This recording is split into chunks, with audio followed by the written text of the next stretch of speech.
Buenos días a todos. Mi nombre es Yanira Villanueva y en nombre de FIBA me gustaría darle la bienvenida al webinar de hoy titulado Inteligencia Emocional para Banca Privada y Gestión de Patrimonios.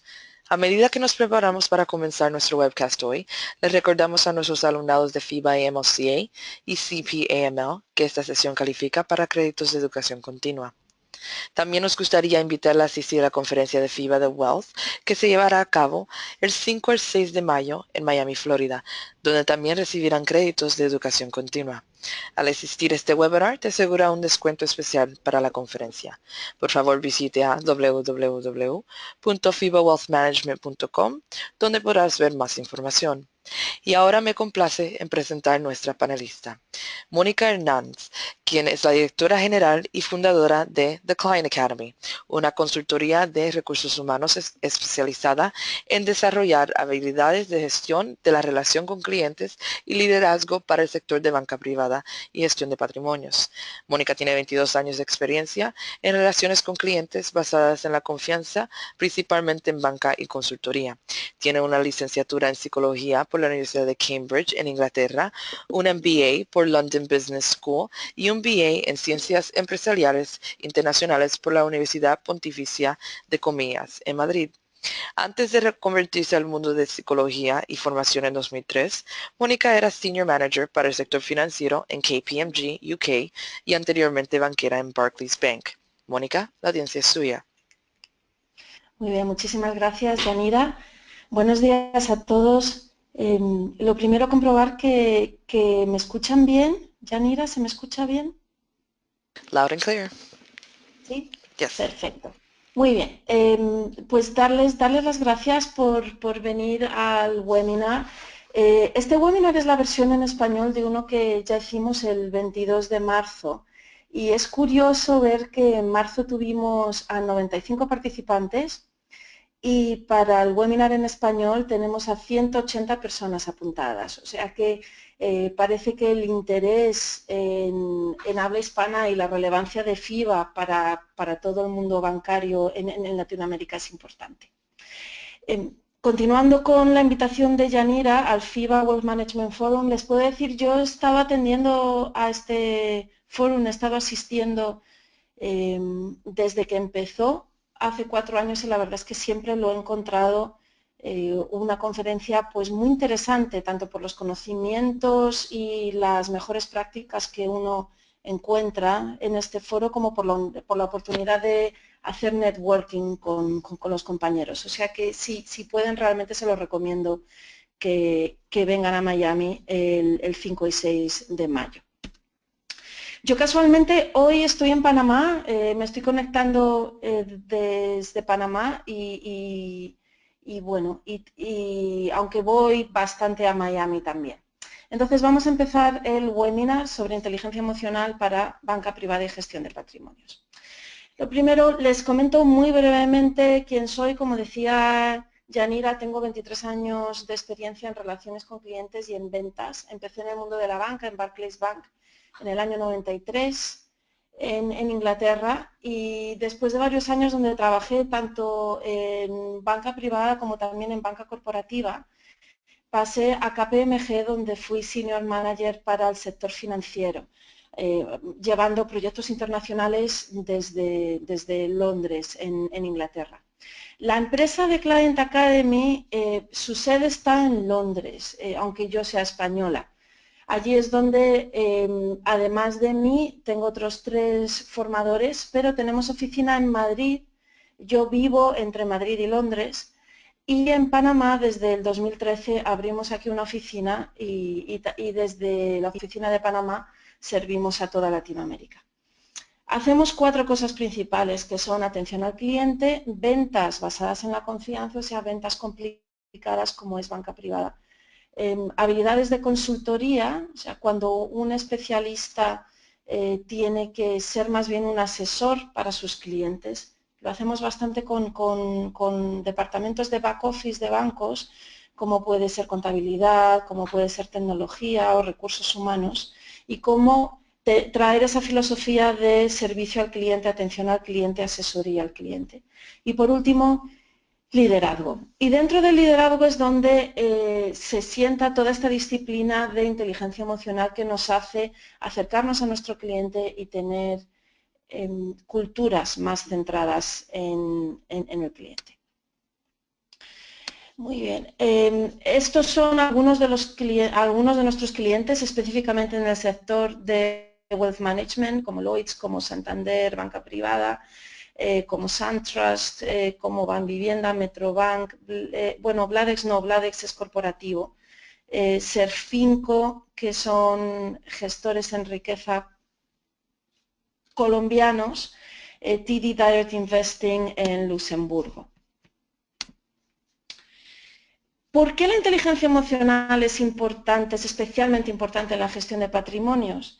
Bueno, yo creo que aunque trabajo inteligencia emocional en todo el mundo de la banca, cuando hablamos de banca privada es especialmente importante porque primero los banqueros privados tienen una relación muy personal, muy cercana con el cliente y esa relación es de muchos años y está basada en la confianza. Hay banqueros privados que me dicen que sus clientes les han invitado a las bodas de sus hijos y el banquero privado muchas veces está presente en esos momentos, en los fallecimientos, en las bodas, y todas estas situaciones importantes en la vida presentan dilemas financieros también importantes. Normalmente en banca privada y en wealth management son familias complicadas, a veces múltiples matrimonios, múltiples nacionalidades, múltiples propiedades. Entonces, esa relación tan cercana es buena para los negocios, pero al mismo tiempo se puede convertir en un rechazo o una validación personal para el banquero privado. Y al mismo tiempo para los clientes. Los clientes a veces dicen, mira, yo invertí en esto por ti, invertí en esto porque tú me lo recomendaste y porque yo confío en ti. Entonces, si los mercados no van en la dirección en la que quiere el banquero privado y al mismo tiempo el cliente puede dejar la institución y para el mismo banquero privado que tome o no tome el cliente una decisión puede ser una fuente de validación personal o una fuente de rechazo personal. Entonces, todo esto son emociones que hay que gestionar, tanto desde el punto de vista del banquero como del punto de vista del cliente. Lo siguiente es que, claro, todo esto del dinero y la familia son provocadores de emociones muy fuertes.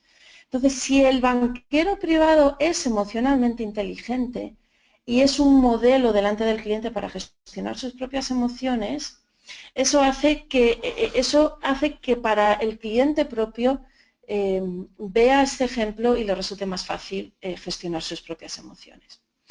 Y por último, la industria de Wealth Management, perdone que pone WELAF, se me ha ido la L en el sitio que no es.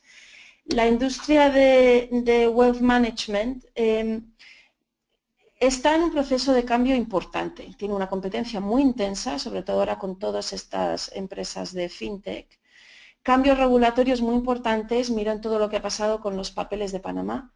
Y un relevo generacional también importante en los clientes, donde relaciones sustentadas, construidas, cuidadas durante muchísimos años, de repente ahora están en peligro porque vienen los hijos o vienen los nietos que tienen otra serie de prioridades y de maneras de contactar. Con lo cual, ese banquero privado que se ha estado trabajando esa relación durante años, es un problema cómo volverse a trabajar a la nueva generación. Y bueno, y no me hablen de todos los cambios regulatorios. Sé que muchos de ustedes trabajan en el mundo del cumplimiento, de compliance, y cada vez esto es más importante. Con lo cual, cualquier proceso de cambio y de incertidumbre provoca también emociones fuertes. Y las emociones fuertes, si no las usamos en la manera adecuada y no las gestionamos bien, nos impiden tomar buenas decisiones.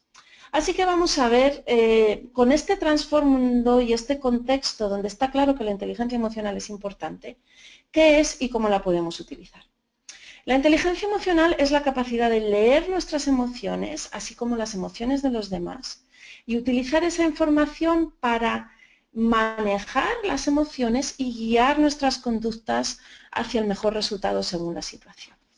Es decir, vamos a ver, ¿qué es lo que yo estoy sintiendo? ¿Qué es lo que están sintiendo los demás? ¿Y cómo hago que esa información, cómo pongo esa información al lado, junto al resto de la información más analítica? Y todo eso me puede ayudar para decidir cuál es la conducta más adecuada. Entonces, la inteligencia emocional no es ser muy emocional. O sea, ser emocionalmente inteligente no es lo mismo que ser emocional. Ser emocionalmente inteligente está basado en comprender nuestras emociones, en manejarlas para tener una mayor sensación de control y, usando esas emociones de la manera adecuada, tener mejores resultados. Mientras que ser emocional es cuando son las emociones las que te gestionan y no tú el que gestionas las emociones.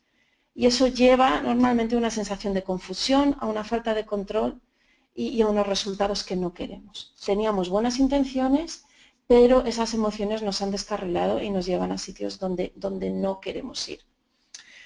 Y lo que es bueno recordar de todo esto es que la inteligencia emocional es una habilidad y por tanto se puede aprender y se puede mejorar. Y de hecho, aunque ustedes no hagan absolutamente nada, simplemente con la edad nos vamos volviendo más emocionalmente inteligentes. Es una de las habilidades que cuanto más hemos vivido, cuanto más hemos experimentado, cuantos más clientes hemos conocido y cuantas mayores situaciones difíciles hemos superado, nos vamos haciendo más emocionalmente inteligentes. Porque tenemos la sensación de, bueno, esto ya lo he vivido, entonces, ¿cómo puedo aprender de lo que ya viví y cómo puedo evitar volver a cometer los mismos errores? Les pongo un ejemplo de inteligencia emocional en banca privada. Vamos a ver una persona que se llame Alberto, por ejemplo, es un gestor de banca privada y no está llegando a las metas de ventas del trimestre. Y al mismo tiempo que él ve que no va a llegar a las metas, se encuentra con que un cliente clave, uno de sus mejores clientes que tiene el mayor número de activos, decide pasarse a un competidor. Entonces es una situación que, claro, genera emociones muy fuertes. Vamos a ver lo que sería una respuesta emocional. Es lógico que Alberto en esta situación esté preocupado y entonces esa preocupación le lleve a estar más callado de lo normal en el resto de las reuniones que tenga. Tiene una serie de reuniones con clientes el resto del día, pero eso está callado, está preocupado, está más apagado, está menos energético, pregunta menos. O sea, toda la energía que llevemos a gestionar y a estar enganchado en nuestras propias emociones es energía que no le podemos transmitir al cliente. Si a esto lo combinamos con que esas emociones pueden crear un autodiálogo negativo, es decir, él puede dudar de su capacidad para el trabajo. Es decir, bueno, ¿qué va a pasar si no llego a mis metas de ventas? Quiere decir que no soy bueno en el trabajo. Si no soy bueno en el trabajo, quiere decir que no voy a conseguir más clientes. Si no voy a conseguir más clientes, quiere decir pues que me van a echar o que no voy a tener bonus este año. Entonces, toda esta preocupación, todo ese runruneo, ese run que tenemos en la cabeza a veces cuando estamos preocupados, le hace que pierda oportunidades durante las reuniones. Y son oportunidades que probablemente no las va a volver a tener, a lo mejor en 3 meses. Muchos de los banqueros privados que vienen a mis cursos ven a su cliente 3 o 4 veces al año. Pueden hablar con él por teléfono más a menudo, pero las reuniones frente a frente son pocas. Y es un uso de recursos muy caro. Normalmente te tienes que desplazar a ver al cliente, el cliente tiene que tener tiempo. Entonces, oportunidad que pierdes es importante. Y esa pérdida de oportunidades no hace más que reforzar otra vez esa sensación de que no es bueno en su trabajo. Vamos a ver la alternativa, lo que hubiera podido ser una respuesta emocionalmente inteligente. Alberto podía haber dicho, bueno, estoy preocupado, me siento nervioso, ansioso, estresado. ¿Qué es lo que a mí me viene bien cuando me siento así? Por ejemplo, ir al gimnasio. Es una de las cosas que ayudan porque esa descarga emocional a través de la actividad física se puede descargar. Podría haber sido otras cosas. Hay gente que, por ejemplo, el poder hablar de estas cosas con alguien en quien confían, con un compañero, o con un amigo o con la esposa, el esposo, la novia, el novio, les puede ayudar también en momentos bajos en los que nos sentimos menos capaces o tenemos dudas de nosotros mismos. A veces esa conexión personal con personas que nos quieren, que nos valoran y que nos pueden ayudar a levantar la confianza también puede ser importante. Pero bueno, para Alberto decide ir al gimnasio. Y al mismo tiempo o después del gimnasio empieza a recordar en logros pasados y decir, bueno, vamos a ver, este trimestre no me va bien, pero recuerda que el año pasado ganaste un buen bonus o el anterior, recuerda que acabas de traer a esta familia que llevas 2 años persiguiéndola para que viniese y se han venido contigo y se la hemos quitado a otro competidor. O sea, que, ¿qué más da que haya otros competidores que te quiten a este otro cliente? También no es solo darse afirmaciones positivas, también es aplicar nuestra inteligencia cognitiva y analítica para decir, bueno, a ver, ¿qué es lo que puede haber ido mal en reuniones anteriores? En estas reuniones que no he conseguido convertirlas en ventas, ¿hay algo que podría haber hecho mejor o diferente? ¿Podría haber escuchado más? ¿Podría haber esperado más antes de ofrecerles los productos? ¿Podría haber hecho mejor seguimiento? O sea, pequeña autocrítica, pero miren la diferencia entre la autocrítica de la respuesta emocional, que solo dice, tú eres malo, te van a echar. Entonces es una respuesta muy negativa, frente a la crítica constructiva, que es decir, a ver, ¿qué podría haber hecho mejor en las reuniones? ¿Qué puedo probar en las reuniones siguientes basándome en lo que he hecho o no he hecho en las reuniones anteriores? Voy a hacer más seguimiento, voy a escuchar más, etc. Y entonces toda esa reflexión, más el haberse quitado de la carga emocional a través de la actividad física, le hace que las reuniones de la tarde sean mejores, que sean más productivas y por tanto puede identificar nuevas oportunidades. Y por supuesto que Alberto igual hoy tiene un día malo y puede hacer todo esto mañana, pero el día que perdemos es día que ya no es tan fácil recuperarlo. Mañana es mañana, pero si podemos leer y gestionar nuestras emociones hoy, podemos ya tener resultados hoy. Entonces, esto es una batalla diaria que yo realmente les recomiendo y que sobre todo que sean más conscientes que estas batallas se están lidiando en su día a día. Y por tanto, se trata de con qué herramientas podemos utilizar para que el resultado de estas batallas esté más a nuestro favor. Les comento brevemente cuál ha sido la evolución de la inteligencia emocional. Probablemente algunos de ustedes empezaron a oír de esto alrededor del año 1995, que fue cuando Daniel Goleman escribió el libro Inteligencia Emocional, escribió un artículo también muy famoso en Harvard Business Review, en el que decía que la inteligencia emocional se corresponde con más o menos el 80% de tus resultados, de tus éxitos en el trabajo.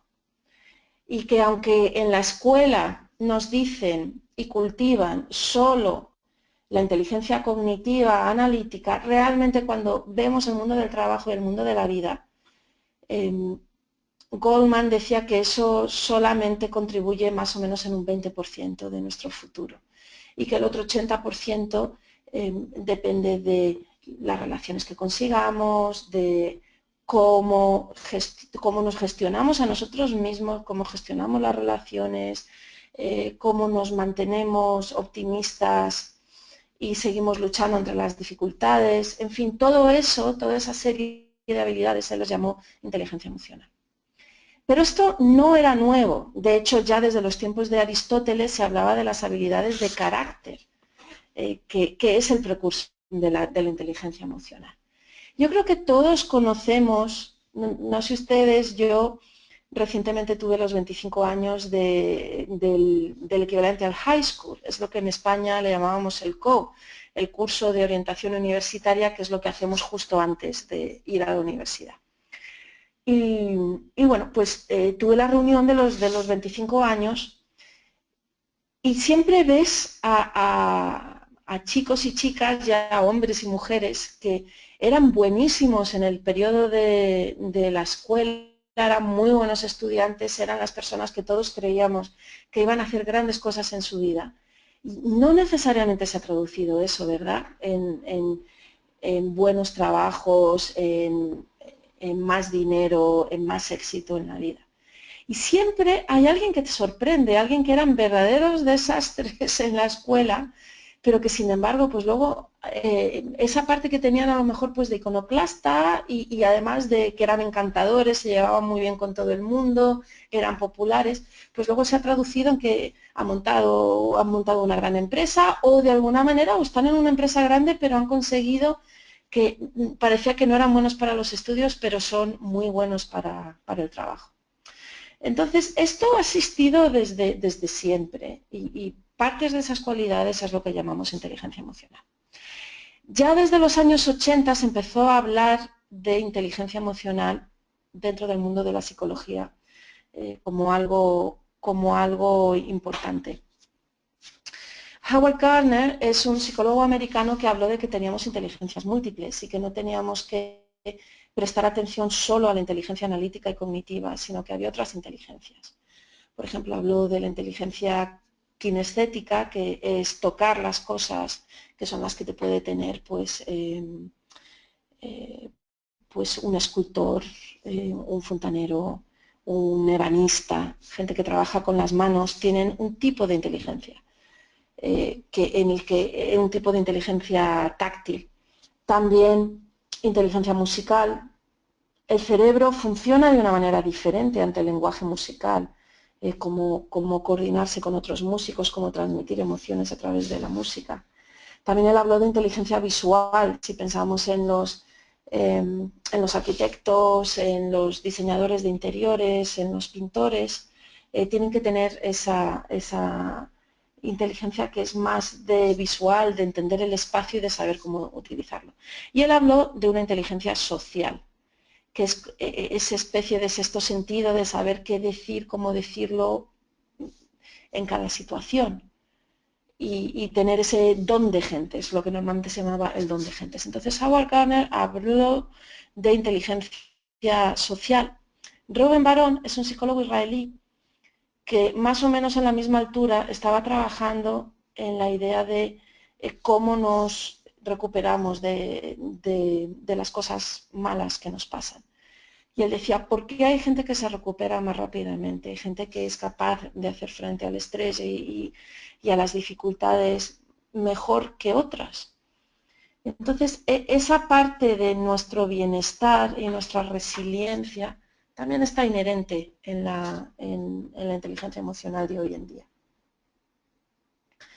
En 1990, John Mayer y Peter Salovey fueron los creadores del término inteligencia emocional. También escribieron un artículo bastante conocido, pero dentro del mundo de la psicología. Ellos en aquel momento no consiguieron que pasara al público en general de la manera que Daniel Goleman 5 años más tarde lo consiguió. Y de hecho Daniel Goleman, su libro se llamaba anteriormente Inteligencia Social y él fue quien leyó el artículo de John Mayer y Peter Salovey, son psicólogos de la Universidad de Yale, y les dijo, ¿les importa que use el término inteligencia emocional para mi libro?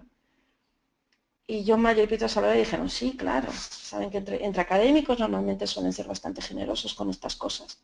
Lo que no se podían imaginar era la repercusión que luego iba a tener Daniel Goleman y cómo luego se iba a convertir en un bestseller e iba a ser rico. Y esto no me lo estoy inventando yo, lo oí de la propia boca de Peter Salovey en una conferencia de inteligencia emocional hace ya unos años. Y luego desde el 2000 hemos tenido un boom de la aplicación de inteligencia emocional y de habilidades relacionadas para el mundo del trabajo.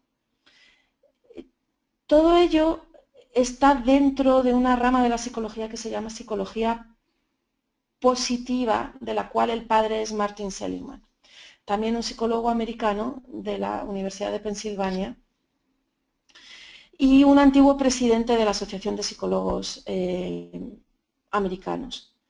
Y él dijo en el año 2000, señores psicólogos, ya es hora de que dejemos de preocuparnos solo por aquellos que sufren, por aquellos que tienen fobias, depresiones, etcétera, por aquello que va mal. Tradicionalmente la psicología, como ciencia desde la Segunda Guerra Mundial, se había centrado sobre todo en las personas que sufren psicológicamente. Y ha sido exitosa en ese sentido. Pero desde los años 50 hasta el año 2000, aunque hemos vivido un periodo de estabilidad y de abundancia sin precedentes, o sea, tenemos mucha mayor estabilidad económica, somos más ricos, tenemos más cosas, vivimos un periodo de paz relativa, o al menos siempre hay guerras, por supuesto, en el mundo, pero si lo comparamos con las guerras que tuvimos en la primera mitad del siglo XX, pues bueno, hemos vivido un periodo de estabilidad y paz relativa.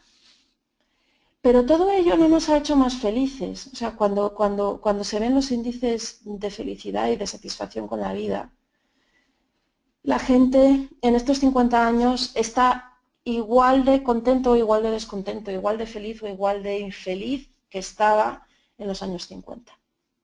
¿Cómo puede ser eso posible? Especialmente cuando siempre pensamos que es el dinero y la estabilidad lo que nos da la felicidad. Bueno, pues tenemos más dinero, tenemos más estabilidad y seguimos siendo igual, seguimos estando insatisfechos. Entonces Martin Seligman lo que abrió es la puerta para decir, señores, vamos a hacer que la psicología se centre en lo que funciona, en la gente con más éxito, en la gente más feliz, en la gente que consigue mejores resultados en el trabajo.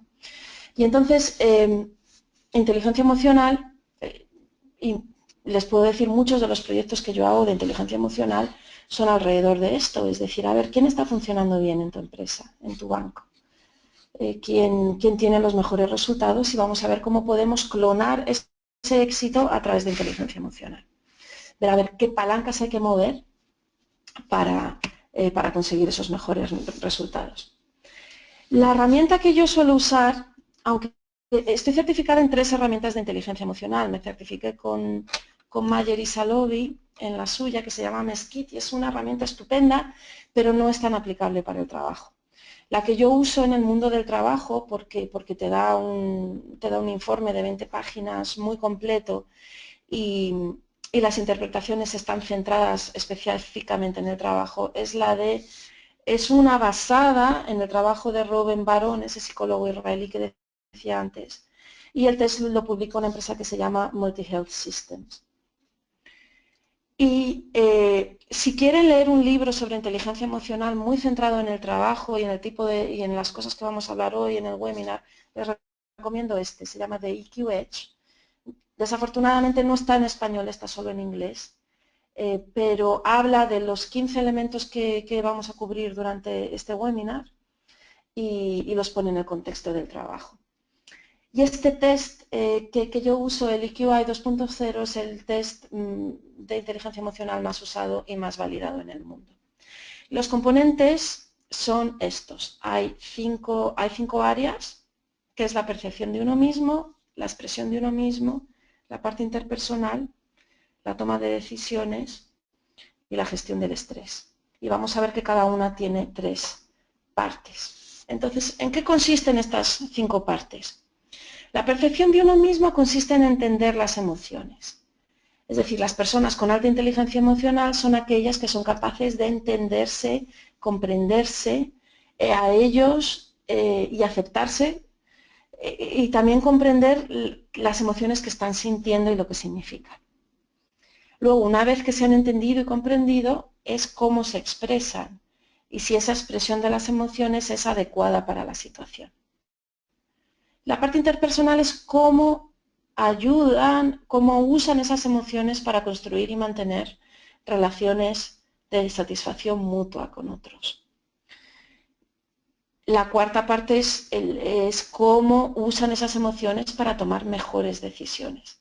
Normalmente se piensa que en el trabajo las mejores decisiones se toman siendo totalmente racional. Pero esa es una interpretación incompleta. O sea, por supuesto que necesitamos sentarnos con números y con cálculos y análisis más cognitivos y más de números. Por supuesto que necesitamos eso. Y probablemente eso va a ser la parte fundamental. Pero cuando estamos hablando de trabajos como es el de banca privada o el de wealth management, tan dependientes de las relaciones, tanto con clientes como con los equipos de distintos profesionales que hacen que tú puedas dar un buen servicio al cliente, ¿cómo podemos entonces decir, no, las emociones se quedan a un lado?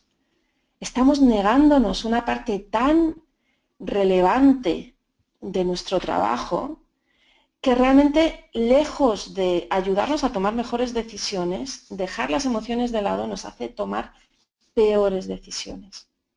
Ahora, por supuesto que no tenemos que actuar sobre cualquier emoción y actuar impulsivamente. Volvemos a la diferencia esa que decíamos entre ser emocional y ser emocionalmente inteligente. Pero si usamos las emociones inteligentemente, nos pueden ayudar a tomar mejores decisiones. Y por último, la gestión del estrés. Todos estos cambios que hemos visto en wealth management, en el sector de wealth management, los cambios regulatorios, cambios generacionales, nuevos competidores, todo esto nos hace sentir sentimientos de inseguridad y esa inseguridad crea el estrés. Entonces es importante hacer frente a las dificultades. En esencia, si se quieren quedar con una imagen que resuma lo que es la inteligencia emocional, yo creo que nos ayuda a pensar en navegar, en manejar las velas de un barco. Nosotros, imagínense que somos un barco que está en medio del mar o del océano.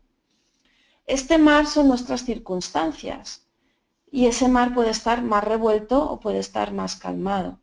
Por supuesto que en los años de bonanza de banca privada, cuando sobre todo en Latinoamérica cada vez había más millonarios, con lo cual había mucho campo por explorar y todavía pocos competidores, bueno, aunque vender siempre ha sido difícil, pero eran años de bonanza, el mar estaba un poquito más calmado.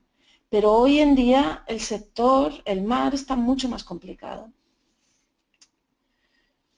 El viento son nuestras emociones y esas emociones son vientos que vienen de un lado y de otro que nos van a intentar descarrilar. Entonces, si nosotros vamos en nuestro barco y queremos llegar a un punto específico, a una isla específica, por ejemplo, que nos hemos trazado, que es la isla de las grandes ventas, del bonus, es la isla de evitar desastres regulatorios, es la isla de estabilidad de beneficios, en fin, todas esas islas pueden ser. Y personalmente puede ser la isla de conseguir una promoción. Entonces, ahí es hacia donde queremos ir. En ese mar revuelto, los vientos nos pueden descarrilar. Si se acuerdan del ejemplo que ponía antes del banquero privado Alberto, su objetivo tiene que seguir siendo intentar llegar lo más cerca que pueda de sus objetivos trimestrales de ventas.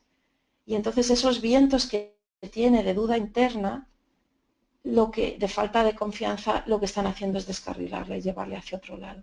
Entonces, la inteligencia emocional son las velas. Entonces, gestionar esas velas, gestionar las emociones, nos permite gestionar los vientos para poder llegar a nuestro destino, esté como esté el mar y sean cuales sean nuestras circunstancias.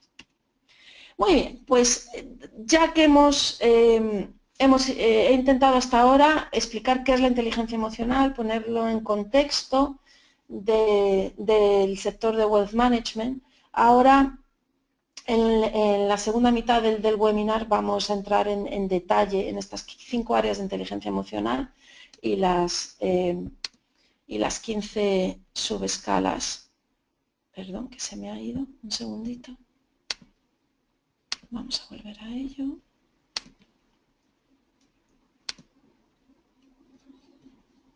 Aquí estamos. Entonces, la primera parte es la percepción de uno mismo, que tiene 3 escalas: el autoconcepto, autorrealización y autoconciencia emocional. Veamos que el autoconcepto es aceptarse y respetarse a uno mismo. Y eso quiere decir que nos gustamos y nos aceptamos con nuestras virtudes y nuestros defectos, con nuestras fortalezas y nuestras debilidades. Es decir, nos valoramos por lo que somos buenos y aceptamos en lo que somos peores, intentando mejorar, por supuesto, pero que esas cosas, esas habilidades en las que no se nos dan tan bien, en lugar de autoflagelarnos, autocriticarnos y tener como una experiencia con nosotros mismos muy negativa, sea al contrario, o sea, decir, pues bueno, yo soy así, voy a intentar mejorar en lo que se me da mal, pero me voy a valorar también en la infinidad de cosas que se me dan bien.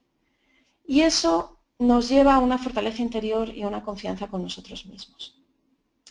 La relación más larga que vamos a tener en toda nuestra vida es con nosotros mismos. Nuestros clientes, nuestros compañeros de trabajo, incluso nuestras parejas, nuestros amigos, nuestra familia, Dios no lo quiera, pero pueden ir y venir, pueden estar hoy un día y al día siguiente no estar. Si siempre ponemos nuestro sentimiento de valía personal y nuestra experiencia de la vida está basado en lo que otros piensen de nosotros, estamos abocados siempre a una cierta falta de confianza. O sea, tenemos que ser capaces de sacar nuestra confianza y nuestra fortaleza interior de nosotros mismos. Que nuestro sentimiento de valía personal lo construyamos nosotros mismos, además de lo que hagamos. Y por ello el autoconcepto, empezamos inteligencia emocional por el autoconcepto porque son los cimientos del resto de la inteligencia emocional. Yo he tenido muchos clientes que tienen muy buena inteligencia emocional en áreas, por ejemplo, en la interpersonal o en la toma de decisiones o en la gestión del estrés, pero si tienen un autoconcepto bajo, una percepción de uno mismo baja, eso hace que el resto de los logros muchas veces esté construido sobre unos cimientos poco sólidos. Entonces yo siempre les animo y hacemos trabajo para volver a construir esos cimientos y quizá que sean menos dependientes de los logros externos o de lo que piensan los demás y un poquito más y que se acepten más a ellos mismos, y normalmente sus resultados de desempeño mejoran cuando reparan esa relación que tienen con ellos mismos. La autorrealización es la segunda parte dentro de la percepción de uno mismo, que es hasta qué punto nuestro trabajo y nuestra vida nos lleva a un significado. O sea, sentimos que nuestra vida tiene significado y nos lleva en la dirección adecuada. Más o menos. Hay veces que podemos tener un trabajo que no es nuestro trabajo, no es el trabajo de nuestra vida, no es nuestro trabajo ideal, pero lo aceptamos y lo hacemos porque nos está llevando en la dirección adecuada. Sobre todo cuando uno está al principio de su carrera profesional, uno puede a veces aceptar un trabajo que es un paso en la dirección adecuada, pero que no es el trabajo que igual queremos tener. Y también autorrealización está relacionada con autosuperación. Ese decir, bueno, voy a ver cómo puedo mejorar, qué más puedo hacer, cómo puedo seguir aprendiendo.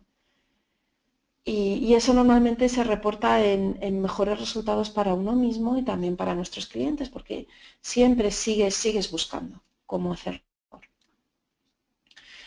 Y la tercera parte de la percepción de uno mismo es la autoconciencia emocional, que es la comprensión de las emociones, de nuestras emociones, y entender esas sutilezas de las emociones. De hecho, la foto de una niña, porque los niños suelen hacer esto bastante mal. Un niño sabe que se siente bien o que se siente mal, pero no tiene el vocabulario emocional para entender mayores sutilezas. Es más, si tú ves, por ejemplo, a un niño que está llorando y tú ves claramente como, pues como padre o como adulto que le está viendo, que lo que le pasa es que tiene sueño, igual se está quejando por una cosa tonta, porque, no sé, porque las salchichas son redondas y no cuadradas, por ejemplo, pero como adultos podemos ver que lo que realmente le está pasando es que tiene sueño. Pero si tú le dices esto a un niño, no, a ti lo que te pasa es que tienes sueño, venga, vamos a dormir. Se resiste y te dice, no, no tengo sueño y sigue llorando. Bueno, pues esto como adultos es lo que les pasa a la gente que tiene una baja autoconciencia emocional. Puede ser que hayan tenido una mala reunión con un cliente, un problema personal, llegan a la oficina y lo pagan con los compañeros de trabajo, lo pagan con los subordinados, lo pagan incluso con clientes. Y muchas veces no son conscientes. Y cuando tú intentas decirlo, bueno, a ti lo que te pasa es que estás arrastrando las emociones negativas de la reunión anterior, te van a decir que no. Entonces, cuando tenemos esa autoconciencia emocional, cuando somos capaces de decir, vamos a ver, ¿qué es lo que estoy yo sintiendo y cómo está afectando a los demás? Si he tenido una mala reunión con un cliente, quizá necesito 5 minutos de irme a dar un paseo alrededor de la cuadra, o irme a tomar un café, o hablar con alguien que sé que siempre me hace reír, o llamar a mi esposo o a mi esposa, o simplemente quedarme callado 5 minutos hasta que yo siento que las energías me vuelven. Entonces, antes de que podamos hacer eso, antes de que podamos recuperar nuestras fuerzas, primero tenemos que saber qué es lo que estamos sintiendo. Entonces, prestar más atención a nuestras emociones y a las de los demás, pues nos va a ayudar. Antes de pasar a la segunda parte de la expresión de uno mismo, vamos a volver momentáneamente a la primera parte de percepción de uno mismo. Les quiero dar un ejemplo de la vida real de Wealth Management. Yo tuve una cliente, una persona que estaba en un curso mío de inteligencia emocional, y esta banquera privada se resentía sobre todo que los clientes a veces le pidieran favores personales. Se sentía un poquito como que le estaban tratando como una sirvienta casi. En específico era un caso donde era un cliente que le pedía cada vez más cosas, como por ejemplo, pues tener un mailbox, o sea, utilizaba el banco como su mailbox personal para comprar en línea, o sea, hacer su online shopping, y luego traían esas cosas al banco y luego le pedía a esta banquera que estaba en Miami que cuando les fuera a ver al país donde estaba el cliente, pues que se lo llevase. Entonces, este tipo de cosas, o otros clientes pues le pedían a lo mejor pues tickets para el torneo de tenis en Miami, para el Masters de Miami, y entonces esta serie de cosas le decía, bueno, casi yo llevo estudiando durante muchos años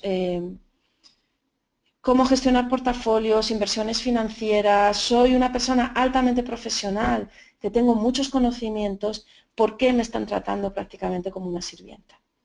Y eso le atacaba su autoconcepto, le atacaba su autorrealización, y quizá no era totalmente consciente de esa irritabilidad que ya tenía con este tema. Los clientes la notaban y le estaba afectando a las relaciones con clientes. Entonces, tienes por un lado un tema que hay que tratar, y por supuesto que hay que poner barreras con clientes. O sea, no es que yo esté abogando a que al cliente hay que dejarle hacer todo lo que quiera, siempre. Hay que decirle que no al cliente a veces, y hay que poner barreras, y hay que reforzar el sentimiento de profesionalismo de la banca privada, por supuesto que sí. Pero hay formas más constructivas y menos constructivas de hacerlo. Entonces, si tú quieres hacerlo de una manera constructiva, positiva, que no te daña la relación con el cliente, lo primero tienes que ser consciente de cómo te está afectando a tu autoconcepto, de cuáles son las emociones que tú sientes y las que puede sentir el cliente, y luego cómo trabajar con ello, ¿no? Cómo trabajar con esas emociones y ella pues se dio cuenta que no deja de ser una buena profesional porque los clientes le pidan estas cosas, que en ciertos momentos es bueno decir que sí, porque es parte del servicio al cliente, pero igualmente en ciertos momentos hay que decir que no, pero no desde la irritabilidad, sino desde una asertividad en la que dices, mira, yo no te puedo ayudar, no puedo ser tu mailbox, pero mira, he estado viendo que en tu país hay estas empresas que te gestionan esto de una manera.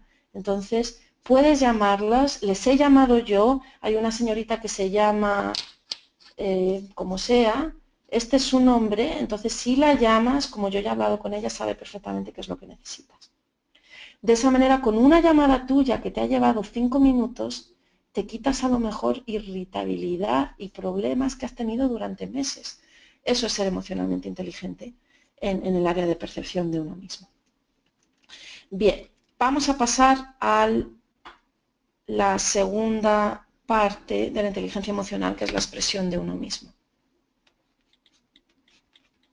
Tenemos 3 áreas aquí. Tenemos expresión emocional, asertividad e independencia.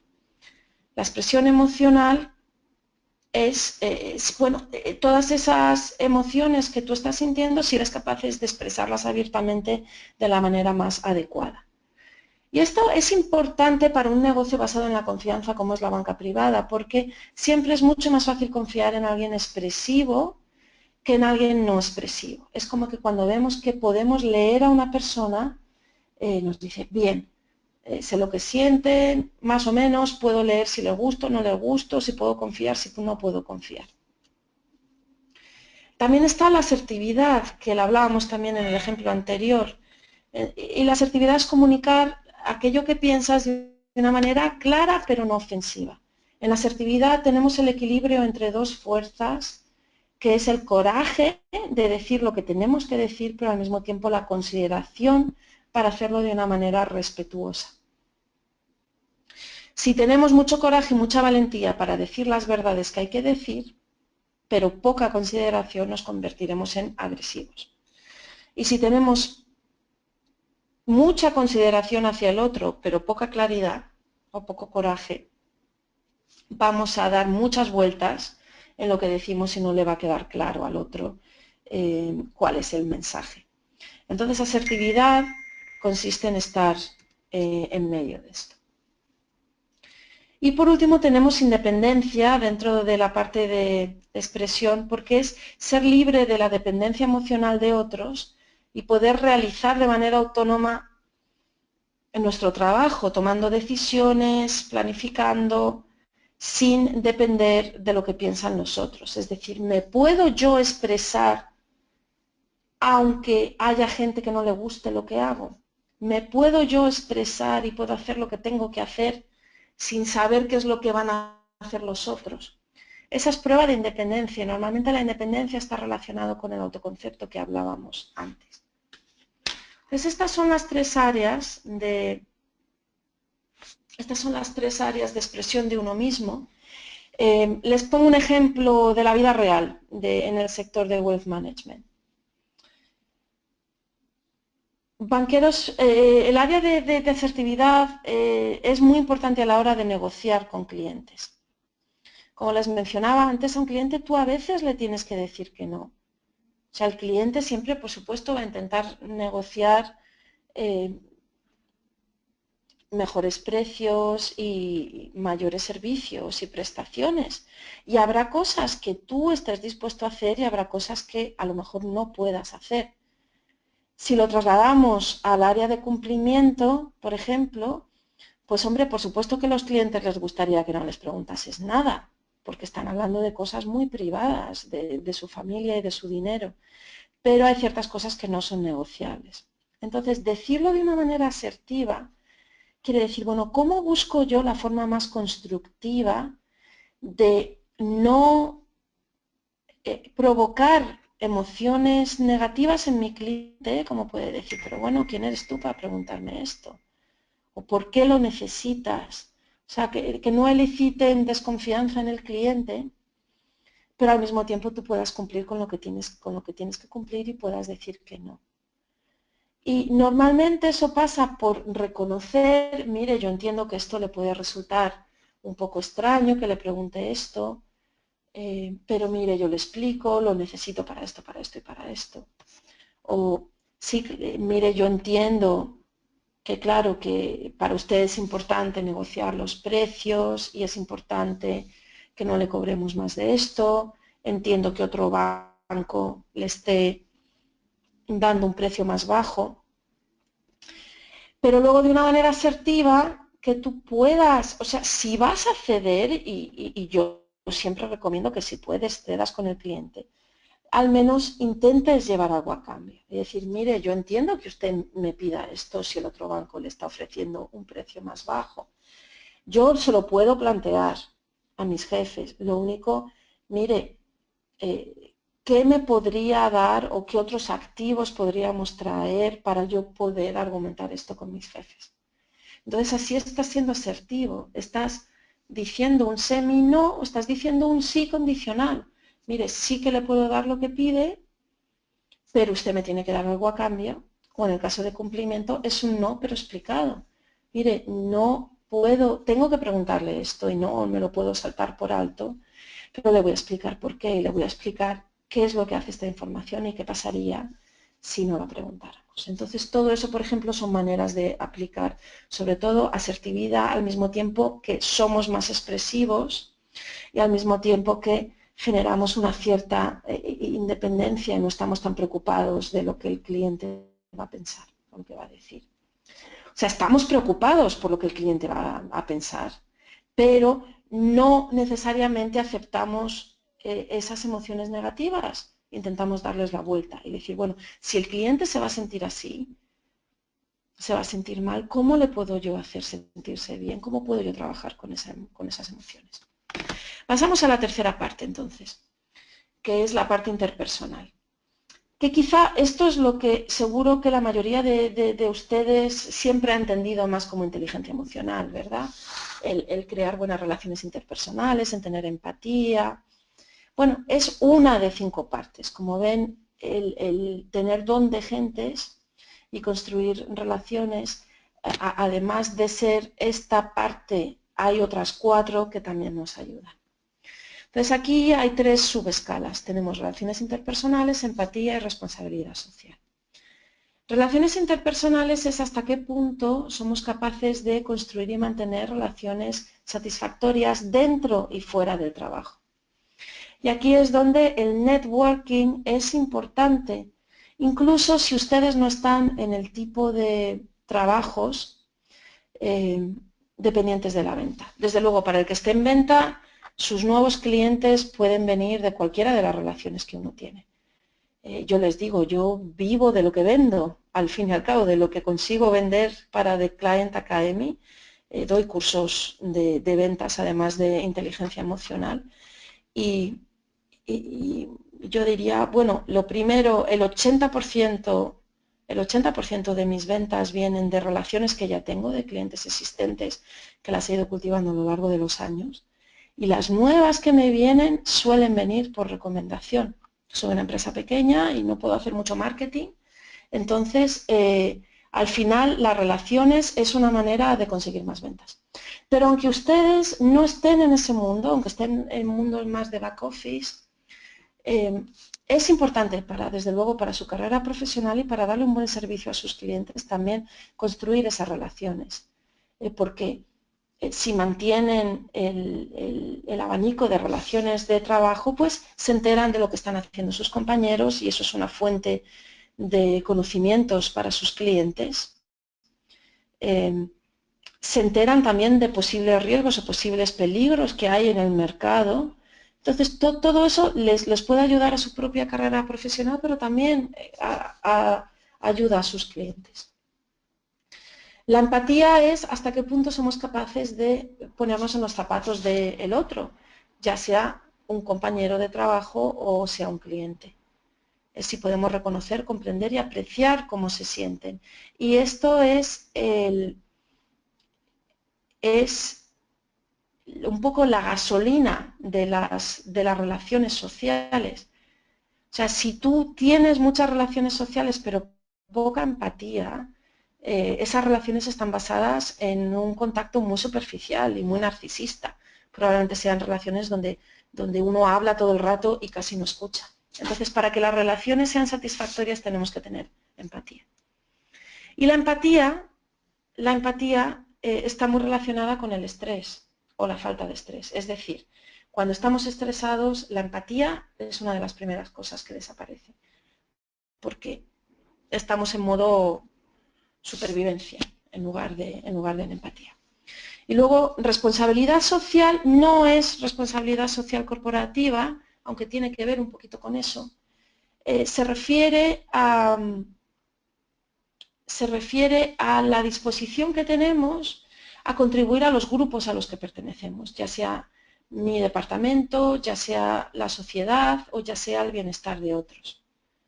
O sea, es hacer cosas que no son solo buenas para mí, sino también buenas para los otros. Y también esto nos ayuda, es lo que los psicólogos suelen llamar el capital social, y nos ayuda a mantener buenas relaciones y normalmente nos ayuda también a nuestra propia felicidad. Volviendo a los ejemplos de la vida real, en esta parte 3 de la inteligencia emocional, la parte interpersonal, yo aquí creo, fíjense que en el plano de los relationship managers, de los RMs o los banqueros privados, suelen hacer esto bastante bien, es una de las cosas más fuertes que tienen.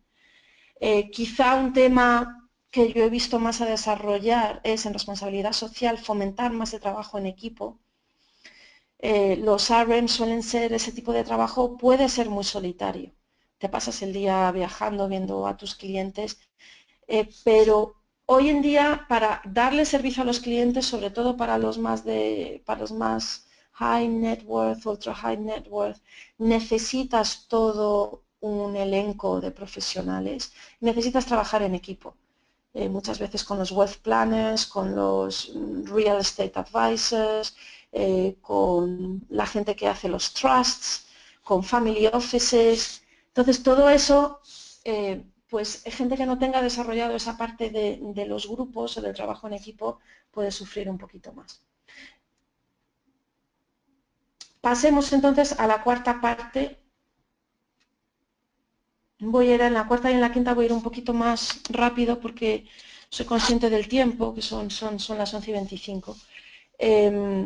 La cuarta parte se refiere a la toma de decisiones. Aquí tenemos la resolución de problemas, la prueba de la realidad y el control del impulso. Acuérdense que en esta toma de decisiones se trata de incorporar las emociones a nuestra decisión. La resolución de problemas se refiere a cómo encontramos soluciones cuando hay implicadas emociones. Y yo les preguntaría a ustedes, a ver, ¿pueden pensar en alguna decisión de trabajo que ustedes tengan que tomar donde no estén implicadas emociones? Yo realmente no encuentro ninguna. O sea, siempre que hay un cliente por medio y siempre que hay humanos por medio, o sea, siempre que de las decisiones que tomes depende que te valoren en el trabajo, depende lo que vas a ganar, depende si te van a promover, depende de si un cliente te va a decir que sí o te va a decir que no, depende de si tú estás ayudando a un cliente a conseguir sus objetivos familiares, depende de si el cliente va a ganar o va a perder dinero. ¿Cómo podemos pretender que eso no tienen emociones? Entonces, inteligencia emocional nos ayuda a analizar la información emocional junto a la objetiva, entendiendo las causas, las consecuencias y los contextos para crear una solución que sea buena para mí, buena para el cliente y buena para la empresa.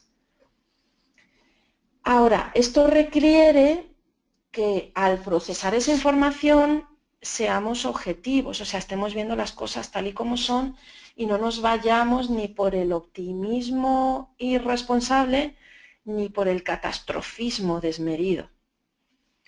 Y en eso, por ejemplo, pues las partes de wealth management, como puede ser cumplimiento, como puede ser riesgos, quizá hay veces que siendo objetivos pueden tender más al catastrofismo y normalmente los RMs, los Relationship Managers, suelen tender más al optimismo desmesurado. Y aunque luego veremos que el optimismo es importante para controlar el estrés, tiene que ser un optimismo responsable.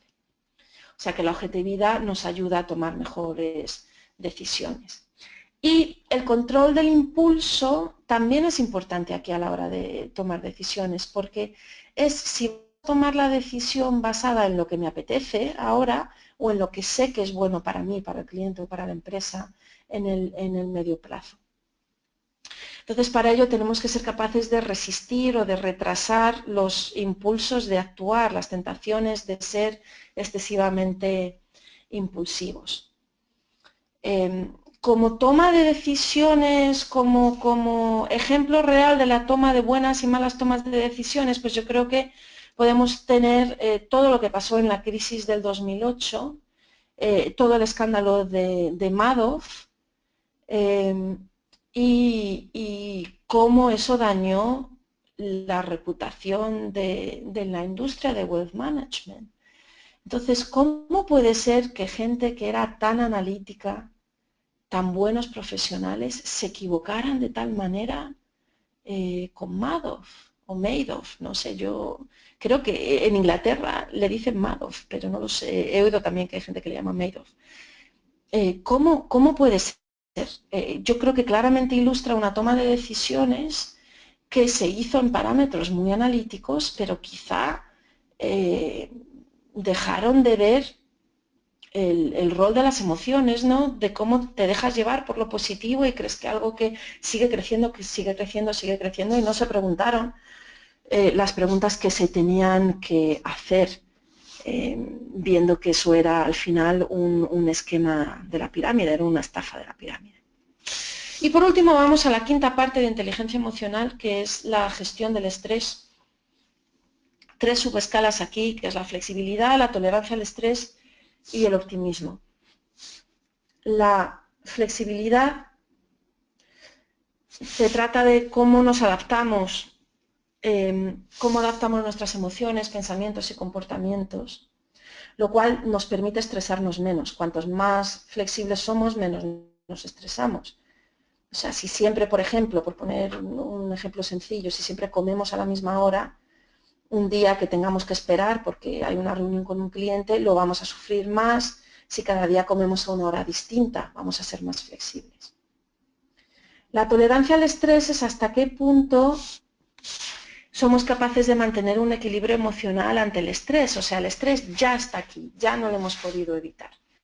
Y esa tolerancia al estrés depende de que tengamos una estrategia para librarnos de él y para gestionarlo bien.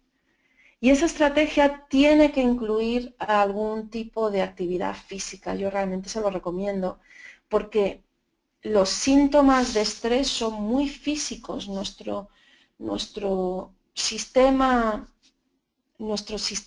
de reflejar el estrés y de sentir el estrés es muy físico y es muy primitivo. Es muy parecido como cuando salíamos en la jungla y teníamos miedo de que nos fuera a comer un tigre. Bueno, pues hoy en día no es el tigre el que te va a comer, es un cliente que te puede decir que no, son unas metas a las que no llegas, o es el riesgo reputacional del banco, pero nuestra relación ante el estrés sigue siendo muy física.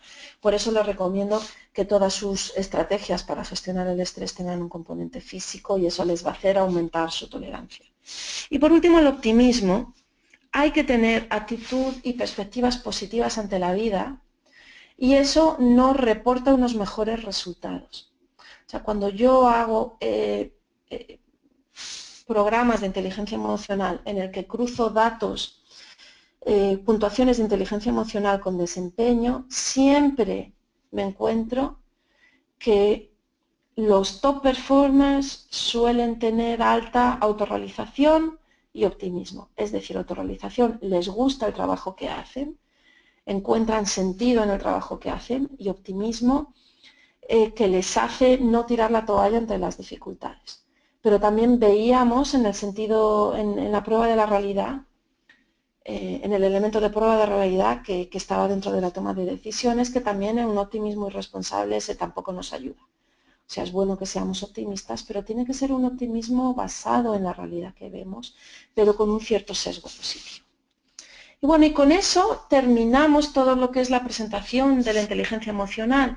Y ya les dejaría solamente diciéndoles que mejorar la inteligencia emocional no solo es bueno para ser mejores personas, sino que tiene un beneficio económico importante. Les dejo aquí algunos ejemplos.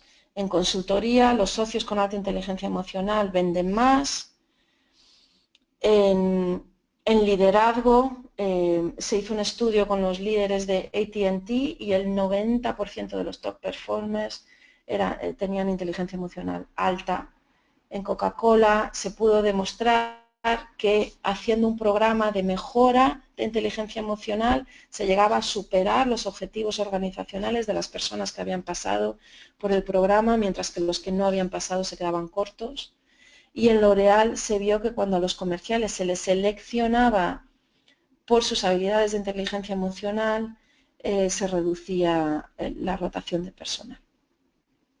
Les voy a poner un ejemplo del tipo de proyecto que yo suelo hacer, que es medir la inteligencia emocional, cruzarla con los datos de desempeño y ver cuáles han sido los top performers. Esto, por ejemplo, es un ejemplo en una banca privada, en CIBC, y los top performers, que es la rayita roja, pues ven que tenían ciertas diferencias importantes en inteligencia emocional. Como les mencionaba yo antes, ven que tanto en autorrealización, la mayor diferencia era en autorrealización, era en tolerancia al estrés y era en optimismo. Y luego había otras que juntas también contribuyen. Sin embargo, miren, en control del impulso no había mucha diferencia. Es porque hay algo en la faceta comercial que favorece la inmediatez. Entonces, este es el típico de cosas que yo hago, el tipo de proyectos que hago, y luego, en base a lo que salga, se intenta clonar el éxito mejorando diferentes áreas de inteligencia emocional. Yendo ahora más bien a a ustedes personalmente, ¿qué es lo que pueden hacer? O sea, ¿cuáles pueden ser siguientes pasos adecuados? Bueno, aunque yo les he hablado del modelo de un test de inteligencia emocional, que es un test muy completo, pero claro, eso tiene un coste y normalmente en mi caso va asociado a un curso de inteligencia emocional, pero yo quiero que ustedes tengan alguna manera de medirse y de saber en qué tienen que mejorar. O sea que basado en ese test he creado una autoevaluación que se la voy a circular gratis a los asistentes y entonces tienen que pensar simplemente si más o menos están en la media de los profesionales que ustedes conocen, más bajos que la media o más alto que la media. Una vez que se autoevalúen, les recomiendo que escojan entre 1 y 3 áreas a trabajar. Al menos una, pero no más de 3, porque es mejor trabajar en pequeñas cositas y luego dejar que eso siempre tiene efectos secundarios sobre toda la inteligencia emocional. O sea, siempre va a tener un impacto. Y en aquellas áreas en las que decidan trabajar, por ejemplo, si dicen, mira, yo necesito trabajar, no sé, en tolerancia al estrés, o en asertividad, o en empatía, pues que en un primer momento solamente sean más conscientes de lo que hacen respecto hacia esas áreas. Que durante 2 semanas simplemente se observen sin juzgar, como observarían a un extraño. Como decir, bueno, a ver, ¿qué pasa? ¿Qué está haciendo esta persona? Y empiecen a notarlo. Y cuando ya sepan un poquito más sobre qué es lo que están haciendo y qué es lo que no están haciendo, pueden referirse también a un resumen de estrategias fáciles para mejorar la inteligencia emocional, que también les voy a circular, y que es un resumen del libro de Steve Stein, más algunas cosas las he cogido desde el del libro y que yo sé que funcionan porque funcionan con mis clientes y otras las he añadido yo, porque son sencillitas y también sé que funcionan. Y si después de hacer todo esto, o además de hacer todo esto, quieren más, en los próximos meses, probablemente durante mayo, pero todavía no hemos fijado fecha, creíamos que lo íbamos a hacer en la misma semana del foro de Wealth Management, pero eventualmente vamos a dejarlo para otra ocasión. Va a ser probablemente a finales de mayo, principios de junio. Voy a hacer unos cursos de un día de inteligencia emocional aplicado a Wealth Management, donde profundizaremos mucho más sobre todo esto y sobre todo en cómo cambiar. Y y como parte del curso harán el cuestionario de inteligencia emocional y así recibirán un informe de 20 páginas centrado en el trabajo y como parte del curso también tienen una sesión de coaching de media hora conmigo para interpretar los resultados. Y bueno, pues eso es todo del input de inteligencia emocional. Espero que lo hayan encontrado muy útil. Y ahora tenemos, para el que no se pueda quedar, pues les doy las gracias y les enviaremos tanto el recording, tanto la grabación del webinar como estos documentos a los que me he referido. Y el que se pueda quedar, ahora tenemos el Q&A. Si tienen alguna pregunta, por favor, escríbansela a Yanira, yanira@fiba.net, y creo que ya hemos recibido alguna pregunta. Hola, sí, Mónica, muchísimas gracias por la presentación. Sí, tenemos una pregunta ahora de la audiencia. La primera es, ¿en todo momento implícita las emociones y si es muy difícil a veces encontrar un equilibrio con todas las personas que trabajamos? La pregunta es, ¿cómo sobrellevar a un colega que se pasa todo el día viendo lo que los demás hacen y aprovechando cualquier error que uno pueda cometer para usarlo como arma y hacerlo a uno quedar mal con el jefe? Leí recientemente que un artículo de Harvard, el cual decía que una mala persona jamás llegaría a ser un buen profesional. Ajá.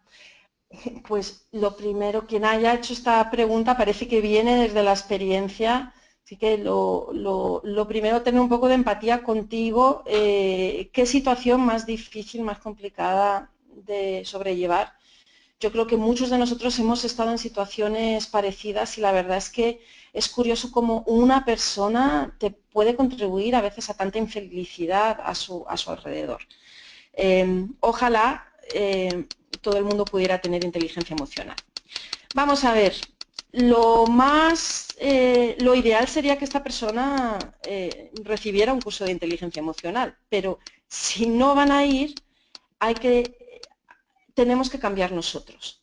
O sea, siempre, discúlpenme que estoy yendo hacia atrás para volver a ver todo el modelo y poder escoger.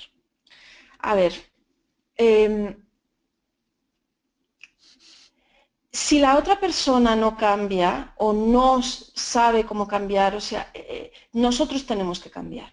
Entonces tenemos que emplear estas palancas de inteligencia emocional, lo primero para protegernos de la parte nociva y lo segundo para aprovechar esas emociones tan nocivas, intentar reemplazarlas por emociones más positivas y más constructivas. Lo primero que va a atacar este tipo de personas es la percepción de ti mismo. Te va a hacer dudar en tu autoconcepto, en tus fortalezas y tus debilidades. Te va a decir, vamos a ver, aquí estoy, tonto de mí, intentando ser bueno con los compañeros, intentando ser empático, intentando hacer todas estas cosas, y ahí viene esta persona que no hace nada de lo que yo considero que es esencial y que son mis fortalezas, y aún así le está yendo bien. Entonces a uno le puede crear un sentimiento como que es por decirlo claramente, como que eres tonto. Es decir, es que yo soy tonto. Soy tonto, fíjate, esta persona hace lo que le da la gana y le va bien.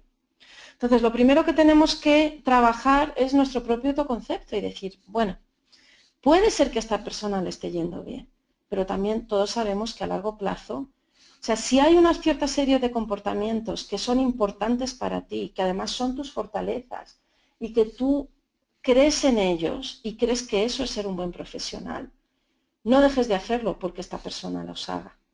Y el que a esta persona le esté yendo bien temporalmente, no sabes lo que va a pasar en el futuro. No quiere decir, primero, ni que tú seas tonto, ni que le vaya a seguir yendo igual de bien siempre. Entonces tenemos que intentar entonces mejorar nuestro autoconcepto. Pero al mismo tiempo la parte de autorrealización, que es ese qué más podría hacer o cómo puedo aprender de esta situación, yo creo que también se puede aplicar aquí. O sea, tú puedes usar tus energías para quejarte de esta persona todo el rato y ver todo lo negativo y dejar que te afecte, o puedes usar esta esta situación para mejorar, decir, bueno, vamos a ver cómo puedo, primero, hacer que no me afecte y segundo, luchar contra esta persona para defender las cosas que para mí son importantes. Mire, les cuento, la semana pasada estuve en Londres y fui a una charla,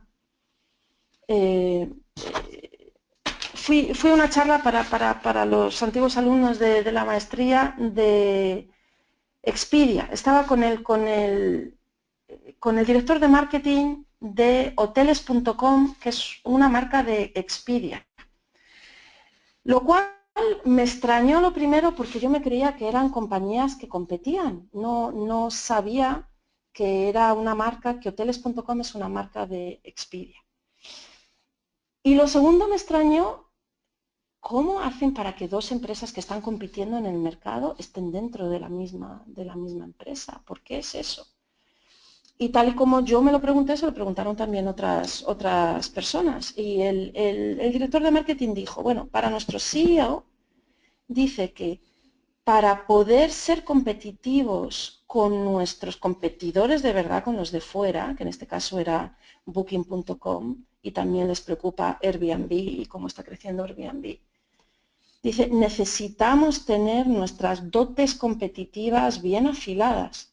Entonces, para él, el hecho de que hoteles.com y Expedia.com estén, por un lado, compitiendo, aunque luego compartan infraestructura, nos mantiene frescos y preparados para la batalla con gente que nos importa mucho más que compitan con nosotros, con Booking.com.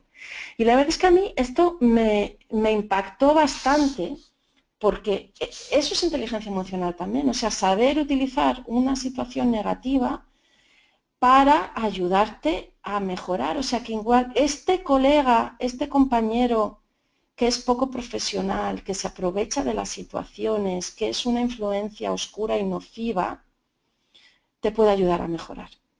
A decir, bueno, a ver, muchas veces está bien ser fiel a todas mis creencias, pero ¿cómo puedo ser fiel a mis creencias y al mismo tiempo no dejar que esta persona se aproveche de mí? Y utilizarlo como una ocasión para aprender.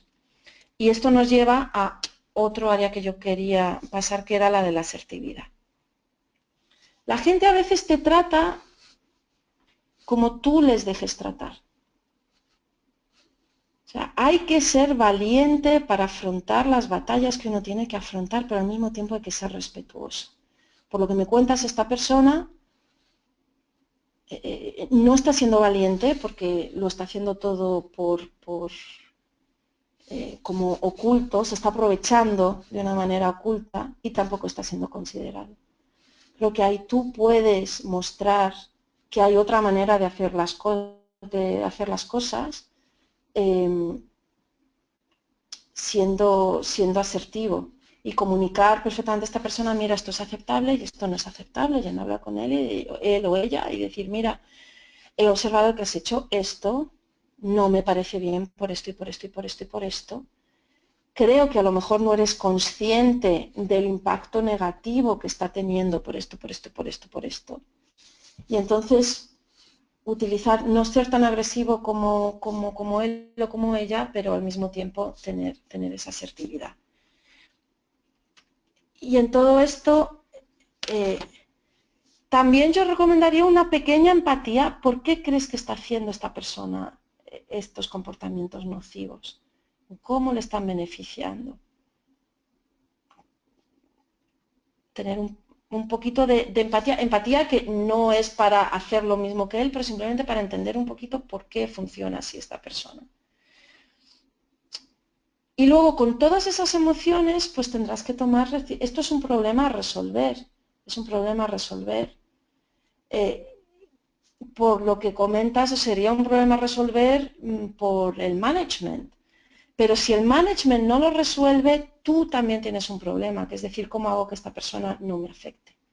Entonces, en lugar de que, ojalá, presentando tu caso y consiguiendo convencer a la dirección, al management, lo vayan a poder resolver. Pero si ellos no lo pueden resolver, tú tienes que tomar la responsabilidad, entonces, y decir, bueno, es mi problema y el problema es cómo consigo que no me afecte o que me afecte lo menos posible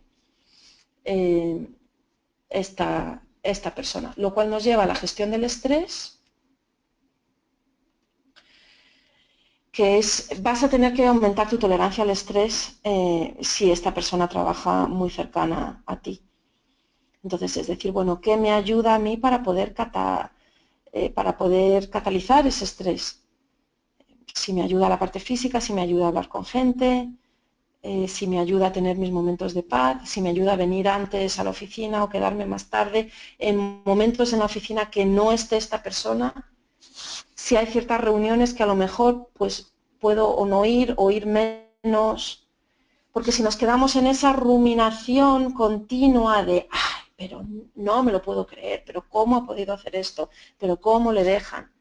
Al final lo que haces es no controlar el impulso. Este control del impulso que decíamos, te dejas llevar por el impulso de la queja y del victimismo, en lugar de tomar las riendas, de decir, bueno, ¿qué puedo hacer yo? Y en fin, creo que con eso hemos repasado todas las áreas de inteligencia emocional. Mónica, Yanira, tenemos, ¿había alguna pregunta más? sí, tenemos dos preguntas más. Vamos a ver cuánto tiempo nos dura para una de las preguntas. Como gerente de recursos humanos, perdón, es que casi no lo puedo ver. ¿Cómo podemos hacer ver a la alta gerencia la necesidad de manejar temas como inteligencia emocional en toda la empresa y definitivamente aplicarlo? Muy bien. Bueno, esa pregunta es la que yo tengo que lidiar con esa pregunta todos los días, cada vez que estoy intentando vender un curso de inteligencia emocional. Yo creo lo primero. Depende de la situación en la que esté tu empresa. Si en tu empresa nunca han hecho nada de inteligencia emocional, probablemente yo no empezaría por ahí. Empezaría probablemente por algo de ventas, por un curso de ventas o algo de inteligencia emocional para las ventas, cosas que ayuden porque en un curso de ventas que se habla de un buen servicio al cliente, se habla de escucha, se habla eh, de mantenerse óptimamente en desempeño óptimo, cubre cosas de inteligencia emocional sin llamarlas inteligencia emocional. Y normalmente un curso de ventas es más fácil de vender porque le dices, bueno, vas a invertir X en el curso de ventas, pero es que tus ventas van a aumentar.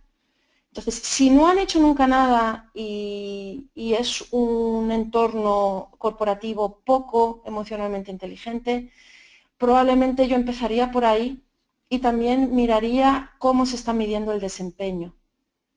Muchas veces cuando hay poca inteligencia emocional en una empresa es porque lo que se está reconociendo dentro de la empresa como el desempeño adecuado en los performance appraisals no valora inteligencia emocional. Con lo cual, si tú haces un curso de inteligencia emocional, pero luego no se valora en el desempeño, no vale para nada.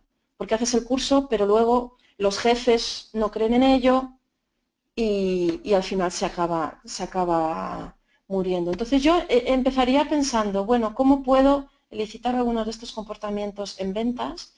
Y lo segundo, ¿cómo puedo hacer que mi sistema de evaluación del desempeño incorpore algo más de inteligencia emocional, ¿no? y esté bien reflejado? Y normalmente en todos los sistemas por competencia suele haber algo que tenga que ver con inteligencia emocional. Suele haber algo. Escuchar, empatía, trabajo en equipo, gestión del estrés. Entonces yo empezaría trabajando por lo que ya se tiene. Y una vez que eso está un poquito más trabajado,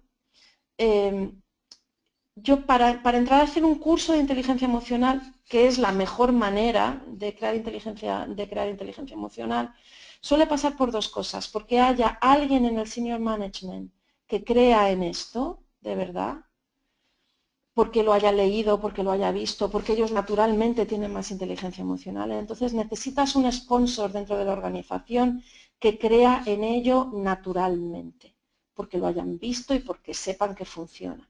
Entonces digan, bueno, yo quiero traerlo a la empresa. Y ahí es cuando puedes plantear un programa de inteligencia emocional con ese sponsor. Si no se tiene ningún sponsor, yo miraría, bueno, ¿quién puede estar más receptivo para ello? Y iría por el argumento económico. Como por ejemplo esta transparencia que ahora mismo estoy compartiendo con ustedes, que son los casos de éxito de inteligencia emocional. Cuando se puede demostrar que una inversión en inteligencia emocional acaba resultando en resultados financieros. Y también yo en los programas donde lo que intento convencerles es de esto, es de vamos a ver cuál es el éxito en su empresa, vamos a cruzarlo con la puntuación de inteligencia emocional y ver cuáles son sus top performers y vamos a intentar clonar ese éxito a través de la inteligencia emocional. Yo he encontrado que ese argumento también funciona bastante bien porque son datos. Entonces, de repente tienes una manera tangible de explicar cómo la inteligencia emocional está incidiendo sobre el desempeño o sobre las ventas. Y eso son las diferentes opciones.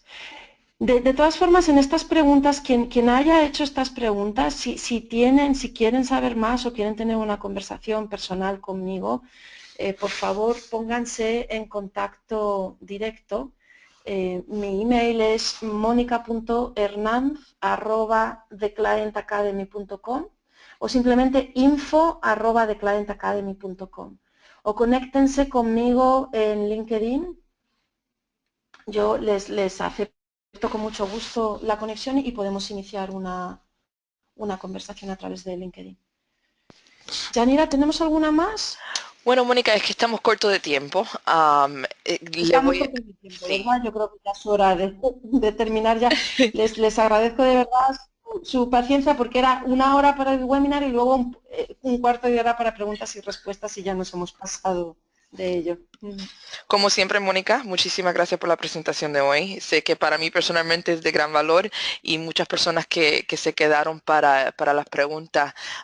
También, como dijo Mónica, si quieren más información, le vamos a enviar la presentación de hoy con los datos de Mónica y su LinkedIn. Otra vez a nuestra audiencia, le queremos dar las gracias por su participación y recordarles sobre la conferencia de Wealth Management. Si pueden visitar a www.fibawealthmanagement.com para más información. Mónica, entonces apreciamos su tiempo y gracias a todos por su asistencia.